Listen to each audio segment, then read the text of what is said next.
Degree level എക്സാമിന് ചോദിച്ച previous ചോദ്യങ്ങളാണ് നമ്മൾ ഇന്നത്തെ ക്ലാസ്സിൽ ഡിസ്കസ് ചെയ്യുന്നത്. അതിനു മുൻപായിട്ട് നമ്മൾ ഒരു കോഴ്സ് സ്റ്റാർട്ട് ചെയ്തിട്ടുണ്ട് വരാൻ പോകുന്ന ഡിഗ്രി ലെവൽ പ്രിലിംസിന് വേണ്ടിയിട്ട്.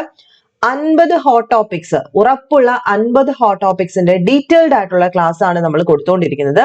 വെറും 499 രൂപയ്ക്ക് മാത്രമാണ് നമ്മളിത് പ്രൊവൈഡ് ചെയ്യുന്നത്. ഇതിന്റെ കോഴ്സിന്റെ ഹൈലൈറ്റ്സ് ഞാനൊന്ന് പറയാം. 50 ഹൈൽഡ് GK ഹോട്ട് ടോപ്പിക് ക്ലാസ്സസ് ആണ് നമ്മൾ കൊടുക്കുന്നത്. PDF നോട്ട് കൃത്യമായിട്ട് കൊടുക്കുന്നുണ്ട്. എക്സാം ഫോക്കസ്ഡ് ആയിട്ടാണ് നമ്മൾ കൊടുക്കുന്നത്.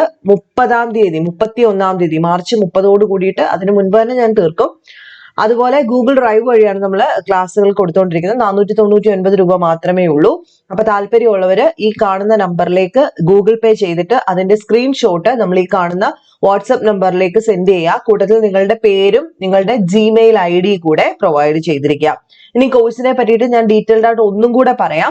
2021 മുതൽ 24 വരെ നടത്തിയിട്ടുള്ള ഡിഗ്രി ലെവൽ എക്സാംസിന്റെ ക്വസ്റ്റ്യൻ പേപ്പർ ഡിസ്കസ് ചെയ്തതിൽ നിന്നും സെലക്ട് ചെയ്തിട്ടുള്ള ഉറപ്പുള്ള 50 ഹോട്ട് ടോപ്പിക്സ്, GK കംപ്ലീറ്റ് ആയിട്ട് കവർ ചെയ്യുന്ന ഉറപ്പുള്ള 50 ഹോട്ട് ടോപ്പിക്സ് എടുത്തിട്ട് അതിന്റെ ഓരോ important sources, for example Kerala history ആണ് നമ്മളിപ്പോൾ തുടങ്ങിയിരിക്കുന്നത്. ശ്രീധര മേനോൻ സാറിന്റെ ടെക്സ്റ്റ് ബുക്ക് നോക്കിയിട്ട് ഓരോ പോയിന്റ്സും, അറൈവൽ ഓഫ് യൂറോപ്യൻസ് ആണെങ്കിൽ പോർച്ചുഗീസ്, ഡച്ച്, ഇംഗ്ലീഷ്, ഫ്രഞ്ച്, അവരുടെ എല്ലാം തന്നെ ആദ്യം ശ്രീധര മേനോൻ സാറിന്റെ ടെക്സ്റ്റ് ബുക്ക് നോക്കിയിട്ട് നമ്മൾ ഓരോ ഡീറ്റെയിൽഡ് ആയിട്ട് പഠിക്കും. അതിന്റെ PDF നമ്മൾ പ്രൊവൈഡ് ചെയ്യും. അതിനുശേഷം നമ്മൾ സ്പെക്ട്രം എന്ന് പറയുന്ന ടെക്സ്റ്റ് ബുക്കിലേക്ക് വരും. അതിന്റെ നോട്ട്സ് എക്സ്പ്ലെയിൻ ചെയ്ത് കൊടുക്കും. അതാവുമ്പോൾ തന്നെ ആ ഒരു ടോപ്പിക് ഉറയ്ക്കുന്നതായിരിക്കും. മുന്നോട്ട് പോകുമ്പോഴും ഇന്ത്യൻ ഹിസ്റ്ററി വരുന്ന സമയത്തും സെലക്ടഡ് ടോപ്പിക്സ് ഉണ്ട്. ആ സെലക്ടഡ് ടോപ്പിക്സിൽ നിന്നുള്ള സോഴ്സസ് നമ്മൾ എടുക്കും. അതിനുശേഷം ഇമ്പോർട്ടന്റ് ആയിട്ടുള്ള പോയിന്റ്സ് ക്ലാസ്സിൽ ഡിസ്കസ് ചെയ്ത് അതിന്റെ PDF കൊടുക്കും. ഇതിന്റെ ഓരോ സബ്ജക്ട് വൈസ് ആയിട്ടുള്ള മോക്ക് ടെസ്റ്റുകളും നമ്മൾ ചെയ്യുന്നതായിരിക്കും. അങ്ങനെ GK 50 മാർക്ക് നിങ്ങൾക്ക് ഒരു 35 ലെവലിലേക്ക് ഉറയ്ക്കാൻ പറ്റുന്ന ഒരു കോഴ്സാണ്. അപ്പൊ ജോയിൻ ചെയ്യാൻ ഇനി ആർക്കെങ്കിലും താല്പര്യമുണ്ടെങ്കിൽ എത്രയും പെട്ടെന്ന് ഈ ഒരു നമ്പറിലേക്ക്, താഴെ ഡിസ്ക്രിപ്ഷൻ ബോക്സിൽ ഞാൻ നമ്പർ കൊടുത്തേക്കാം, അല്ലെങ്കിൽ ഈ 9207515990 എന്ന് പറയുന്ന നമ്പറിലേക്ക് ഹായ് ഇൻട്രസ്റ്റഡ് എന്ന് പറഞ്ഞിട്ടൊരു മെസ്സേജ് ചെയ്യുക. ഓക്കെ, ഇന്ന് നമ്മൾ പറയാൻ പോകുന്നത് ഡിഗ്രി ലെവൽ പ്രിലിംസിന് ചോദിച്ച ഈ 2 ചോദ്യങ്ങളാണ്. അപ്പോൾ ഒരുപാട് കൺഫ്യൂഷൻ ഉണ്ടാക്കിയ 2 ചോദ്യങ്ങളായിരുന്നു ഇത്. ആ 2 ചോദ്യങ്ങളുടെയും സോഴ്സ് ആദ്യം ഞാൻ പറയാം. ലക്ഷ്മികാന്തിന്റെ ഇന്ത്യൻ പൊളിറ്റിയിൽ നിന്ന് വന്ന 2 ഡയറക്റ്റ് ചോദ്യങ്ങളായിരുന്നു ഇത്. ലക്ഷ്മികാന്തിന്റെ ഇന്ത്യൻ പൊളിറ്റി പഠിക്കണമെന്ന് ഡിഗ്രി ലെവലുകാരോട് പറയുന്നുണ്ടായിരുന്നു. അതിൽ നിന്നും ഡയറക്റ്റ് വന്ന ചോദ്യങ്ങളാണ് ഇത് 2. എന്താണോ ഓർഡർ കടന്നിരുന്നത് അതേ ഓർഡറിൽ തന്നെ ചോദിച്ച 2 ചോദ്യങ്ങളാണ്. ഒന്ന്, സാമ്പത്തിക അടിയന്തരാവസ്ഥയുടെ എഫക്ട്സ് എന്തൊക്കെയാണ്, അല്ലെങ്കിൽ കോൺസിക്വൻസസ് എന്തൊക്കെയാണ്.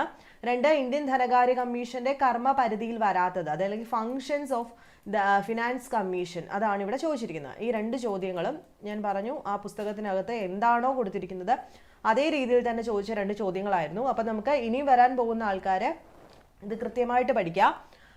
സാമ്പത്തിക അടിയന്തരാവസ്ഥയുടെ പ്രത്യാഘാതം അല്ലാത്തത് ഏതാണെന്നാണ് ഒന്നാമത്തെ ചോദ്യം. ശമ്പളത്തിലും മറ്റ് ആനുകൂല്യങ്ങളിലുമുള്ള കുറവ്, സാമ്പത്തിക ബില്ലുകൾ രാഷ്ട്രപതിയുടെ അനുമതിക്കായി മാറ്റിവെക്കപ്പെടും, ന്യായാധിപന്മാരുടെ ശമ്പളത്തിലുള്ള കുറവ്, സംസ്ഥാനങ്ങളിലെ ധനകാര്യ മന്ത്രിമാരുടെ പോസ്റ്റുകൾ പിരിച്ചുവിടപ്പെടും. അപ്പം ഫിനാൻഷ്യൽ അടിയന്തര അല്ലെങ്കിൽ ഫിനാൻഷ്യൽ എമർജൻസി എന്ന് പറയുന്നത് ആർട്ടിക്കിൾ 360 ആണെന്ന് നമുക്കറിയാം. ആർട്ടിക്കിൾ 360 പ്രകാരം പ്രസിഡന്റിന് സാമ്പത്തിക അടിയന്തരാവസ്ഥ പ്രഖ്യാപിക്കാം. അപ്പൊ സാമ്പത്തിക അടിയന്തരാവസ്ഥ പ്രഖ്യാപിച്ചാൽ ചെയ്യുന്ന കാര്യങ്ങൾ ഏതൊക്കെയാണ് എന്നാണ് ചോദിച്ചിരിക്കുന്നത്. അപ്പൊ ഓരോന്നായിട്ട് നമുക്ക് നോക്കാം. Article 360 of the Indian constitution empowers the president to invoke financial emergency. Financial emergency പ്രഖ്യാപിക്കുന്നത് പ്രസിഡന്റ് ആണ്. ആർട്ടിക്കിൾ 360 പ്രകാരമാണ്.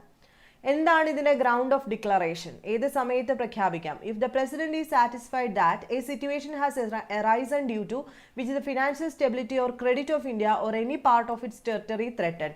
ഏതെങ്കിലും തരത്തിൽ ടെറിട്ടറിയിലോ അല്ലെങ്കിൽ ഏതെങ്കിലും ഭാഗത്ത് ഒരു ഫിനാൻഷ്യൽ സ്റ്റെബിലിറ്റി കുറവ് തോന്നിയാൽ, അതല്ലെങ്കിൽ അപകടാവസ്ഥയാകുന്നു എന്ന് കണ്ടു കഴിഞ്ഞാൽ പ്രസിഡന്റിന് എന്ത് പ്രഖ്യാപിക്കാം?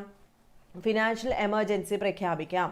38ാമത്തെ അമെൻമെന്റ് ആക്ട് 1975 അതായത് 38 അമെൻമെന്റ് ആക്ട് പ്രകാരം the satisfaction of the president in declaring a financial emergency is final and conclusive and non questionable in any court of on any ground. ചോദിക്കാം.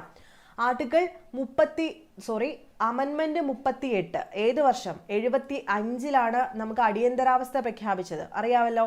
അപ്പൊ 1975 38ാം അമെൻമെന്റ് ആക്ട് ഭേദഗതി പ്രകാരം പറഞ്ഞിരുന്ന ഒരു കാര്യമായിരുന്നു പ്രസിഡന്റിന് പ്രഖ്യാപിക്കാൻ തോന്നിയാൽ, ഫിനാൻഷ്യൽ എമർജൻസി പ്രഖ്യാപിക്കാൻ തോന്നിയാൽ, അല്ലെങ്കിൽ അത് സാറ്റിസ്ഫൈഡ് ആണെന്ന് തോന്നിയാൽ ഒരു കോർട്ടിനും അല്ലെങ്കിൽ ആർക്കും തന്നെ അദ്ദേഹത്തിനെ ക്വസ്റ്റ്യൻ ചെയ്യാനായിട്ട് സാധിക്കത്തില്ല.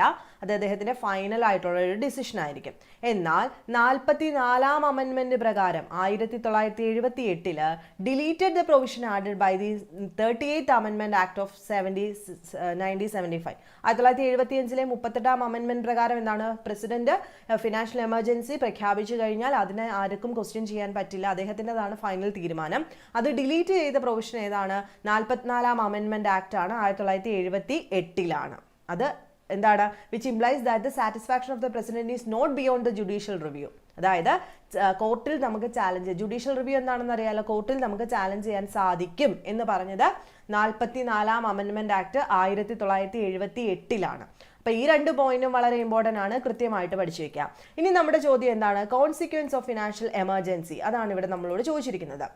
സാമ്പത്തിക അടിയന്തരാവസ്ഥ ഉണ്ടാകുമ്പോൾ എന്തൊക്കെ കാര്യങ്ങളാണ് വരുന്നത് ഒന്ന് നോക്കാം. The union government shall give direction to any state to observe such canons of financial priority as may be specified as in the direction. എന്തൊക്കെയാ, President may order the state to reduce the salaries and allowance of all or any class of employees serving in connection with the state of affairs. അതായത് salary വെട്ടിക്കുറയ്ക്കാം അല്ലേ. President may order, പ്രസിഡന്റിന് order കൊടുക്കാൻ പറ്റും to reduce the salaries and allowances of all, ഒന്നുകിൽ എല്ലാവരുടെയും salary reduce ചെയ്യുക, allowance കുറയ്ക്കുക, അല്ലെങ്കിൽ any class of employees serving in connection with the state of affairs. അങ്ങനെ 2 രീതിയിൽ പഠിച്ചു വയ്ക്കുക. അതുപോലെ money bills or other financial bill are to be reserve for the consideration of the president after they are passed by the legislator of the state. അതാണ് നമ്മുടെ 2ാമത്തെ statement അല്ലേ. സാമ്പത്തിക ബില്ലുകൾ, ധനകാര്യ ബില്ലുകൾ, ഫിനാൻഷ്യൽ ബിൽസ് രാഷ്ട്രപതിയുടെ അനുമതിക്കായിട്ട് റിസർവ് ചെയ്ത് വെക്കാം അല്ലെങ്കിൽ മാറ്റിവെക്കാം. Money bill or other financial bill are to be reserved for the consideration of the president after they are passed by the legislator of the state. അതായത് അനുമതിക്കായിട്ട് മാറ്റിവെക്കാം. അതുപോലെ സാലറി കട്ട് ചെയ്യാം അല്ലെ, ശമ്പളത്തിലും ആനുകൂല്യത്തിലും ഒക്കെ കുറവ് വരുത്താം. അപ്പോൾ ഈ 2 സ്റ്റേറ്റ്മെന്റ് ശരിയായി. ഇനി അടുത്തത് എന്താണ്, also the president can issue direction for the reduction of salaries and levels of all or any class of person serving in connection with the affairs of the union including the judge of the supreme court and high court. അതായത് union അഫയേഴ്സുമായിട്ട് relate ചെയ്ത് work ചെയ്യുന്ന ഏതൊരാളുടെയും ശമ്പളവും അല്ലെങ്കിൽ അലവൻസസും കുറയ്ക്കാനുള്ള direction അല്ലെങ്കിൽ അത് recommend ചെയ്യാനുള്ള സ്വാതന്ത്ര്യം പ്രസിഡന്റിനുണ്ട്. അതിനകത്ത് ആരും വരും, including the judge of supreme court and high court. ഹൈക്കോർട്ടിലെയും സുപ്രീം കോടതി ജഡ്ജിമാരുടെ ഉൾപ്പെടെ യൂണിയൻ അഫേഴ്സുമായിട്ട് ബന്ധപ്പെട്ട് വർക്ക് ചെയ്യുന്ന എല്ലാവരുടെയും സാലറിയും അലവൻസും കുറയ്ക്കാൻ പ്രസിഡന്റിന് കഴിയും. ഇവിടെ ചോദിച്ചിരിക്കുന്നത് ന്യായാധിപന്മാരുടെ ശമ്പളത്തിലുള്ള കുറവ് എന്തിനുള്ള പ്രത്യാഘാതമാണ്, സാമ്പത്തിക അടിയന്തരാവസ്ഥയുടെ പ്രത്യാഘാതമാണ്. എന്നാൽ നമ്മൾ ഇവിടെ എവിടെയെങ്കിലും കണ്ടിട്ടുണ്ടോ താഴോട്ട് പറഞ്ഞിരിക്കുന്ന കാര്യം, സംസ്ഥാനങ്ങളെ ധനകാര്യമന്ത്രിമാരുടെ പോസ്റ്റ് പിരിച്ചുവിടുമെന്ന് എവിടെയെങ്കിലും പറഞ്ഞിട്ടുണ്ടോ? ഇല്ല. സോ ഇതാണ് കറക്റ്റ് ആയിട്ടുള്ള ആൻസർ. പ്രത്യാഘാതമല്ലാത്തത് സംസ്ഥാനങ്ങളിലെ ധനകാര്യമന്ത്രിമാരുടെ പോസ്റ്റ് പിരിച്ചുവിടത്തില്ല. അപ്പോൾ ബാക്കി 3 സ്റ്റേറ്റ്മെന്റ് ശരിയാണ്. അപ്പോൾ ഫിനാൻഷ്യൽ എമർജൻസിയുമായിട്ട് റിലേറ്റ് ചെയ്ത ചോദ്യമാണ്. നമ്മൾ ചാപ്റ്റർ നമ്പർ 16.11 എന്ന് പറയുന്ന സെക്ഷനകത്ത് ലക്ഷ്മികാന്തിനകത്ത് ഈ എല്ലാ പോയിന്റ്സും കറക്റ്റായിട്ട് കിടപ്പുണ്ട്. ഇനി ക്വസ്റ്റ്യൻ നമ്പർ 2 നോക്കുക. 29 താഴെ പറയുന്നവയിൽ ഏതാണ് ഇന്ത്യയുടെ ധനകാര്യ കമ്മീഷന്റെ കർമ്മപരിധിയിൽ വരാത്തത് എന്നാണ് ചോദ്യം. ധനകാര്യ കമ്മീഷന്റെ കർമ്മപരിധി എന്ന് പറഞ്ഞു കഴിഞ്ഞാൽ എന്താണ്, ഫങ്ഷൻസ് ഓഫ് ഫിനാൻഷ്യൽ കമ്മീഷൻ ആണ് ചോദിക്കുന്നത്. ഫിനാൻസ് കമ്മീഷന്റെ ഫങ്ഷൻസ് ആണ് ചോദിക്കുന്നത്. അപ്പൊ സംസ്ഥാനങ്ങൾക്കും കേന്ദ്ര സർക്കാരിനും ഇടയിൽ നികുതി വരുമാനം വീതിക്കുന്നത് സംബന്ധിച്ച് ഇന്ത്യൻ രാഷ്ട്രപതിയോട് ശുപാർശ ചെയ്യുക.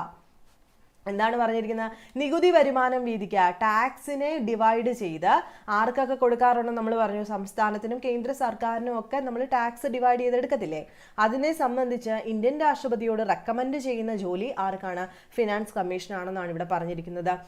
സംസ്ഥാനങ്ങളുടെ വരുമാനത്തിന് നൽകേണ്ടുന്ന ഗ്രാൻഡ് ഇൻ എയ്ഡ് നിർണ്ണയിക്കുന്നതിനുള്ള തത്വങ്ങൾ. ഗ്രാൻഡ്സ് ഇൻ എയ്ഡ് എന്ന് പറഞ്ഞു കഴിഞ്ഞാൽ എന്താണ്, ഓരോ പദ്ധതിക്ക് വേണ്ടിയിട്ട് നമുക്ക് സംസ്ഥാനങ്ങൾക്ക് ഒരു പെർസെൻറ്റേജ് കൊടുക്കത്തില്ലേ, ഓരോ പ്രോജക്ട്സിനും വേണ്ടിയിട്ട് കേന്ദ്ര ഗവൺമെൻറ് സംസ്ഥാന ഗവൺമെൻറ് ഓരോ ഫണ്ട് അനുവദിക്കത്തില്ലേ, അതാണ് ഈ ഗ്രാൻഡ്സ് ഇൻ എയ്ഡ് എന്ന് പറയുന്നത്. അപ്പോൾ അത് നിർണ്ണയിക്കാനുള്ള തത്വങ്ങൾ ഇന്ത്യൻ രാഷ്ട്രപതിക്ക് റെക്കമെൻഡ് ചെയ്യുക, അതെന്ന് പറയുന്നത് ഫിനാൻസ് കമ്മീഷന്റെ ജോലിയാണ്. സംസ്ഥാനങ്ങളുടെ സാമ്പത്തിക ബില്ലുകൾ അവതരിപ്പിക്കാനുള്ള രീതികൾ ഇന്ത്യൻ രാഷ്ട്രപതിക്ക് ശുപാർശ ചെയ്യുക. സംസ്ഥാനങ്ങളുടെ സാമ്പത്തിക ബില്ലുകൾ, സംസ്ഥാനങ്ങളുടെ ഫിനാൻസ് ബില്ലുകളൊക്കെ ഉണ്ടല്ലോ, അത് അവതരിപ്പിക്കാനുള്ള രീതി ഇന്ത്യൻ പ്രസിഡന്റിന് പറഞ്ഞു കൊടുക്കുന്നത് ഫിനാൻസ് കമ്മീഷനാണെന്നാണ് പറയുന്നത്. സംസ്ഥാനങ്ങളുടെ ഏകീകൃത സാമ്പത്തിക നിധി അഥവാ കൺസോളിഡേറ്റഡ് ഫണ്ട് കൂട്ടാനുള്ള പ്രക്രിയകളെക്കുറിച്ച് ഇന്ത്യൻ രാഷ്ട്രപതിക്ക് ശുപാർശ ചെയ്യുക. കൺസോളിഡേറ്റഡ് ഫണ്ട് എന്ന് പറഞ്ഞു കഴിഞ്ഞാൽ എന്താണ്? അതായത് ഗവൺമെൻറ് ചെലവാക്കുന്ന ഫണ്ട്, ഗവൺമെൻറ് ഏത് ഫണ്ടിൽ നിന്നാണോ എക്സ്പെൻഡിച്ചറിനെല്ലാം എടുക്കുന്നത് അതിനെയാണ് നമ്മൾ കൺസോളിഡേറ്റഡ് ഫണ്ട് എന്ന് വിളിക്കുന്നത്. അപ്പം സംസ്ഥാനങ്ങളുടെ ഏകീകൃത സാമ്പത്തിക നിധി കൂട്ടാനുള്ള പ്രക്രിയകളെക്കുറിച്ച് ഇന്ത്യൻ രാഷ്ട്രപതിക്ക് റെക്കമെൻഡ് ചെയ്യുന്നത് ഫിനാൻസ് കമ്മീഷനാണെന്നാണ് പറഞ്ഞിരിക്കുന്നത്. ഇതിനകത്ത് ഏതൊക്കെയാണ് ഫിനാൻസ് കമ്മീഷൻ്റെ കർമ്മപരിധിയിൽ വരാത്തത് എന്നാണ് ചോദ്യം. ഏതെങ്കിലും ഒരെണ്ണമാണോ രണ്ടെണ്ണം? അപ്പോൾ ഇവിടെ ABCD കൊടുത്തിരിക്കുന്നതുകൊണ്ട് ഏതെങ്കിലും ഒരെണ്ണം ആയിരിക്കും. അപ്പം നമുക്ക് എന്തൊക്കെയാണെന്ന് നോക്കാം. ആദ്യം ആർട്ടിക്കിൾ 280 കോൺസ്റ്റിറ്റ്യൂഷൻ അനുസരിച്ചിട്ട് പ്രസിഡന്റ് ഓരോ 5 വർഷം കൂടുമ്പോഴും ആരെ നിയമിക്കാറുണ്ട്? ഫിനാൻസ് കമ്മീഷനെ നിയമിക്കാറുണ്ട്. പ്രസിഡന്റ് ഓരോ 5 വർഷം കഴിയും തോറും ചാപ്റ്റർ നമ്പർ 45 ഫിനാൻസ് കമ്മീഷൻ ഓരോ 5 വർഷം കൂടുന്തോറും ആരെ നിയമിക്കാറുണ്ട്? 280 പ്രകാരം ഫിനാൻസ് കമ്മീഷനെ നിയമിക്കാറുണ്ട്. ഇനി എന്തൊക്കെയാണ് ഫിനാൻസ് കമ്മീഷന്റെ ഡ്യൂട്ടീസ് എന്ന് ഇവിടെ കൊടുത്തിട്ടുണ്ട്. The distribution between the union and state of net proceeds of tax which are to be or may be divided between them and the allocation between the state and respective shares of such proceeds. അതായത് ആദ്യത്തെ statement, സംസ്ഥാനങ്ങൾക്കും കേന്ദ്ര സർക്കാരിനും ഇടയിൽ നികുതി വരുമാനം വീതിക്കുന്നത് സംബന്ധിച്ച് Indian രാഷ്ട്രപതിയോട് ശുപാർശ ചെയ്യുന്നത് ആരാണ്? ഇവരുടെ ജോലിയാണ്, ഫിനാൻസ് കമ്മീഷന്റെ ജോലിയാണ്. ടാക്സ് സംസ്ഥാനങ്ങൾക്ക് ഇത്ര %, സെൻട്രലിന് ഇത്ര % എന്ന് പറഞ്ഞ് വീതിച്ചു കൊടുക്കുന്ന, റെക്കമെൻഡ് ചെയ്യുന്നത് ആരാണ്? നമ്മുടെ ഫിനാൻസ് കമ്മീഷനാണ്. ഓപ്ഷൻ ബി നോക്കാം. സംസ്ഥാനങ്ങളുടെ വരുമാനത്തിന് നൽകേണ്ടുന്ന ഗ്രാൻഡ് എയ്ഡ് നിർണ്ണയിക്കാനുള്ള തത്വങ്ങൾ ഇന്ത്യൻ രാഷ്ട്രപതിക്ക് ശുപാർശ ചെയ്യുക. The principle which should govern the grand aid of the revenue of the state out of the consolidated fund of India. എത്ര % ഓരോ പ്രോജക്റ്റിനും കൊടുക്കണം, കൺസോളിഡേറ്റഡ് ഫണ്ടിൽ നിന്നും ഓരോ സ്റ്റേറ്റിനും എത്ര കൊടുക്കണം എന്നുള്ള കാര്യത്തിനെ പറ്റിയിട്ടുള്ള തത്വങ്ങൾ പറഞ്ഞു കൊടുക്കുന്നത് ഫിനാൻസ് കമ്മീഷന്റെ ജോലിയാണ്. അതുപോലെ വേറൊരു ചോദ്യം എന്താണ് വന്നിരിക്കുന്നത്? സംസ്ഥാനങ്ങളുടെ സാമ്പത്തിക ബില്ലുകൾ അവതരിപ്പിക്കാനുള്ള രീതികൾ ഇന്ത്യൻ രാഷ്ട്രപതിക്ക് ശുപാർശ ചെയ്യുക. അങ്ങനെ ഒരു സംഭവം ഈ കൂട്ടത്തിൽ ഇല്ല. അതായത് സാമ്പത്തിക ബില്ല് അവതരിപ്പിക്കാനുള്ള രീതി, സംസ്ഥാനങ്ങളുടെ രീതി ഒന്നും പഠിപ്പിക്കുന്നത് ഫിനാൻസ് കമ്മീഷൻ അല്ല. എന്നാൽ ഓപ്ഷൻ ഡി നോക്കുക. സംസ്ഥാനങ്ങളുടെ ഏകീകൃത സാമ്പത്തിക നിധി കൂട്ടാനുള്ള പ്രക്രിയകളെക്കുറിച്ച് ഇന്ത്യൻ രാഷ്ട്രപതിക്ക് ശുപാർശ ചെയ്യുക. അതായത് ഓരോ സ്റ്റേറ്റിന്റെയും കൺസോളിഡേറ്റഡ് ഫണ്ട്, ഓരോ സ്റ്റേറ്റും കോൺട്രിബ്യൂട്ട് ചെയ്യുന്ന കൺസോളിഡേറ്റഡ് ഫണ്ട് കൂട്ടാനുള്ള പ്രക്രിയകളെക്കുറിച്ച് ഇന്ത്യൻ രാഷ്ട്രപതിക്ക് ശുപാർശ ചെയ്യുന്നത് ഫിനാൻസ് കമ്മീഷനാണ്. അപ്പോൾ ബാക്കി രണ്ടെണ്ണം കൂടെ ഉണ്ട്. Any other matters refer to the commission by the president in the interest of the sound of finance. അതായത് ഫിനാൻസ് കൂട്ടാൻ വേണ്ടിയിട്ട്, നല്ല ഫിനാൻസിന് വേണ്ടിയിട്ട് പ്രസിഡന്റ് നിർദ്ദേശിക്കുന്ന കാര്യങ്ങളെ മുഖവിലക്കെടുക്കാനുള്ള ഡ്യൂട്ടി ഫിനാൻസ് കമ്മീഷനുണ്ട്. അതുപോലെ the commission shall determine their procedure and shall have such powers in the performance of their function as parliament may by law confer on them. അതായത് പാർലമെന്റിന് മുമ്പിൽ പറഞ്ഞിരിക്കണം എന്നാണ് ഇങ്ങനെയുള്ള കാര്യങ്ങൾ. ലാസ്റ്റ് പറഞ്ഞിരിക്കുന്ന ഈ ഒരു പോയിന്റ് ഉണ്ടല്ലോ, ഈ കൺസോളിഡേറ്റഡ് ഫണ്ട് എന്ന് പറയുന്നത്. ഇവിടെ കൺസോളിഡേറ്റഡ് ഫണ്ടിന്റെ കേസ് വരുന്ന സമയത്ത് സംസ്ഥാനങ്ങളുടെ ഏകീകൃത സാമ്പത്തിക നിധി കൂട്ടാനുള്ള പ്രക്രിയകളെക്കുറിച്ച് ഇന്ത്യൻ രാഷ്ട്രപതിക്ക് ശുപാർശ നൽകുക. അതായത് മൂന്നാമത്തെ സ്റ്റേറ്റ്മെന്റ് പറയുന്നത് the measures needed to augment the consolidated fund of a state to supplement the resource of the panchayat and municipality in the state on the basis of recommendation made by the state finance ആണ് കേട്ടോ. State finance കമ്മീഷനാണ് ഇവിടെ recommendation വെക്കുന്നത്. അതായത് ഈ consolidated fund എന്ന് പറയുന്നത്, സെൻറ്ററിൻ്റെ കൺസോളിഡേറ്റഡ് ഫണ്ട് എന്ന് പറയുന്നത് എല്ലാ റവന്യൂ, അതായത് കിട്ടുന്ന ഒരു രാജ്യത്ത് കിട്ടുന്ന റവന്യൂ എല്ലാം വരുന്നുണ്ട് അതിനകത്ത്. അതുപോലെ റീപേയ്മെൻറ്റ്, ലോണ് കൊടുത്തിട്ടുള്ള ലോണിൻ്റെ എല്ലാം റീപേയ്മെൻറ്റ് എമൗണ്ട്, അതുപോലെ ട്രഷറി ബിൽ, അതായത് ലോൺ എടുക്കുന്ന ലോണിൻ്റെ എമൗണ്ട്, ഇതെല്ലാം കൂടെ ചേർത്ത് വരുന്നതാണ് ഈ കൺസോളിഡേറ്റഡ് ഫണ്ട് എന്ന് പറയുന്നത്. ഇതിനെ പറ്റിയിട്ട് പറയുന്ന ആർട്ടിക്കിൾ 266 കൺസോളിഡേറ്റഡ് ഫണ്ട് ഓഫ് ഇന്ത്യയെ പറ്റിയിട്ട് പറയുന്നത്. കൺസോളിഡേറ്റഡ് ഫണ്ട് എന്ന് പറയുന്നത് നമ്മൾ പറഞ്ഞു വരുന്ന റവന്യൂ, അതുപോലെ ലോൺ എടുക്കുന്ന പൈസ, അതെല്ലാം എന്തിനകത്താണ് വരുന്നത്? കൺസോളിഡേറ്റഡ് ഫണ്ടിനകത്താണ്. ഈ കൺസോളിഡേറ്റഡ് ഫണ്ടിൽ നിന്നാണ് ഇന്ത്യയിലെ, അതായത് ഓരോ സംസ്ഥാനങ്ങളിലേക്ക് കൊടുക്കുന്ന എക്സ്പെൻഡിച്ചർ ആയാലും ഗവൺമെന്റിന്റെ ചെലവുകളെല്ലാം എടുക്കുന്നത് ഈ കൺസോളിഡേറ്റഡ് ഫണ്ടിൽ നിന്നാണ്. അപ്പം ഈ സംസ്ഥാനങ്ങളുടെ ഏകീകൃത സാമ്പത്തിക നിധി കൂട്ടാനുള്ള പ്രക്രിയ എന്ന് പറയുമ്പോൾ സ്റ്റേറ്റ് ഫിനാൻസ് കമ്മീഷനാണ് ഇവിടെ പഞ്ചായത്ത് മുനിസിപ്പാലിറ്റികളിൽ നിന്നുള്ള ഈ ഒരു ഫണ്ട് എടുക്കത്തില്ലേ, അത് കൂട്ടാനുള്ള പ്രോസസ്സിനെ പറ്റിയിട്ട് റെക്കമെൻഡ് ഫസ്റ്റ് ചെയ്യുന്ന സ്റ്റേറ്റ് ഫിനാൻസ് കമ്മീഷനായിരിക്കും.